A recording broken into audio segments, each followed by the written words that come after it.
আপনারা সকলেই জানেন আগামী শনিবার থেকে বাংলা যুবসাথী প্রকল্পের যে টাকা সেটা ব্যাংক অ্যাকাউন্টে দেওয়া শুরু হয়ে গেছে। এবার অনেকে টাকা পেয়ে গেছে, অনেকে আবার এ ধরনের এসএমএসও পেয়েছে।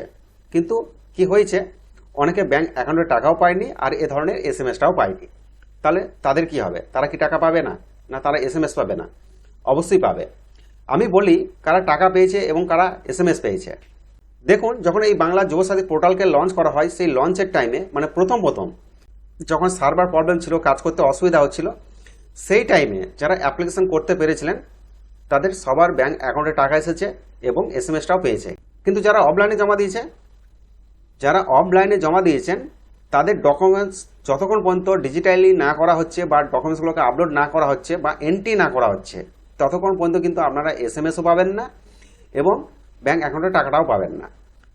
তবে এই যে ডকুমেন্টস আপলোডের কাজ ব্লক লেভেলে জোর কদমে চলছে, খুব তাড়াতাড়ির মধ্যে মানে এক সপ্তাহের মধ্যে আশা করছি আপনারা এসএমএসও পেয়ে যাবেন, আপনার ব্যাংক অ্যাকাউন্টে টাকাটাও পেয়ে যাবে।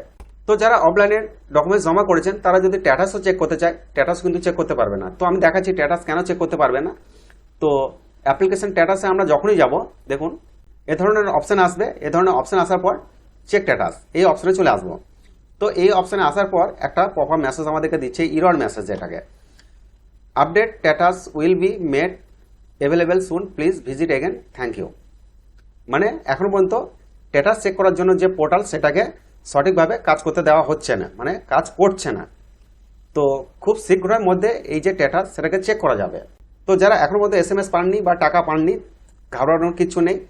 আশা করছি এক সপ্তাহের মধ্যে আপনারা টাকা এবং এসএমএস পেয়ে যাবেন। এবার যদি কেউ টাকা না পায় তাহলে কি করবে? আপনি যে অফলাইনে ডকুমেন্টস জমা করেছিলেন তার জন্য আমাকে একটা অ্যাপ্লিকেশন দেওয়া হয়েছিল, অ্যাপ্লিকেশন নম্বর দেওয়া হয়েছিল, সেই নম্বরটা নিয়ে গিয়ে ব্লক লেভেলে যোগাযোগ করতে পারবেন।